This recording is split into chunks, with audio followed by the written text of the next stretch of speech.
Attack जर रोग असता डॉक्टरला यायचं काय काम, त्याच्या तर उशाला गोळ्या होत्या.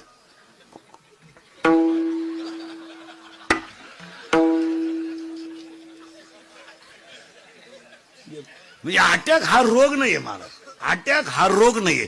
तुमच्या माझ्या घरामध्ये मानसिक संतुलन डॅमेज झाल्यामुळं मेंदूवर तणाव आहे. तुमच्या माझ्या सगळ्यांच्या मेंदूवर तणाव आहे आणि त्या तणावाचा परिणाम काय झाला, ब्लड ऑफ सर्क्युलेशन हृदयाला कमी झालं, हृदयाला रक्तपुरवठा कमी झाला. हृदयाला 4 कप्पे आहेत, उजवी जवनिका, डावी जवनिका, उजवी कर्णिका, डावी कर्णिका. आणि हे ब्लड सर्क्युलेशन कमी झाल्यामुळं घामाला अटॅक. हे अटॅक बरं काय नाही अटॅक येतो, दुसऱ्याच्या दारापुढे नवीन वापायली मिळालं बा. औष बाकीचे म्हणले पाहुण्याची होती ती आईला पण मिळालं ना, इनवा होती पाहुण्याची पण उलातलं ना.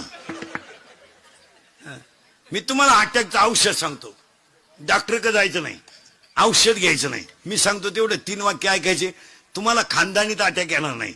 1, काल काय झालं आठवायचं नाही, उद्या काय होईल याचा विचार करायचा नाही, आणि आज वाईट वागायचं नाही, अटॅकच नाही. मागचं उकरूनच काढायचं नाही, झालं ते आग लागू द्या, तिकडं मरू द्या. आता कॉलेजला असताना आपल्याला पोरीनं धोका दिला, आता तिचं पोर शाळेत जातो तरी तिथंच जोरात जळायचं का, सोडून द्या. काय झालं ते कधीच अटॅक येणार नाही. काल काय झालं ते सोडून द्यायचं, उद्या काय होईल येतं आपल्या हातात नाही, फक्त आज वाईट वागायचं नाही, बस कधीच अटॅक येणार नाही. काय मध्ये आणि दुसरे का 2च औषधे अटॅकला. 1, काल काय झालं आठवू नका, उद्या काय होईल याचा विचार करू नका, आणि आज वाईट वागू नका. हे आहे का अटॅक आहे. आणि कोणत्याही संकटातून माघार घ्या, तो जय. काय फरक पडला, माघार घ्यायची काय फरक. हे पहा, महागारीमध्ये जय का पराजय, जय. एक पोरग शाळेतले बडबड करत होते, त्याला गुरुजी सांगितलं, ओट कोणाचा तो कोणाचा आहे, कोणाचा असं काय घ्या नाही. मग गुरुजी त्याला म्हणले तो जन्मदिवस काय, ते कार्ट म्हणलं गुरुवा, आणि ते कार्ट गुरुजीला म्हणलं तुमचा.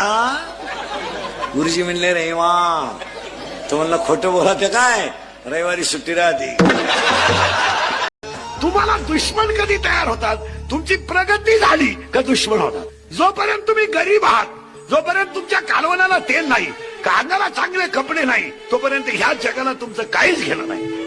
पण ज्या दिवशी देव तुमच्यावर कृपा करील आणि तुम्ही जेव्हा गाडी घेऊन गावातून फिराल, जेव्हा जे नालायक आपल्याला हसत होते ते नालायक म्हणतात त्याला माज आला. आपल्यावर संकट येईल ना महाराज, तेव्हा आपल्या बाजूने कोणी नाही.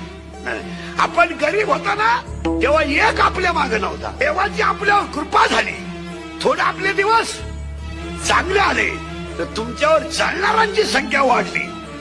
जळणाऱ्यांची संख्या कधी वाढते, तुमचं चांगलं झालं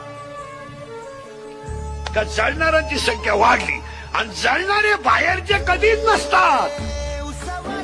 शेमड्यापुरीच्या प्रेमात पडायचं, तिला अकलीचा पत्ता नाही, आणि ती नाही म्हणली का जिंदगी उदास. ती भंगारच पोर आहे, तू का नादी लागला बावड्या, तिच्या पायी 3 मेले, तू 4था आहे का आला टाकला.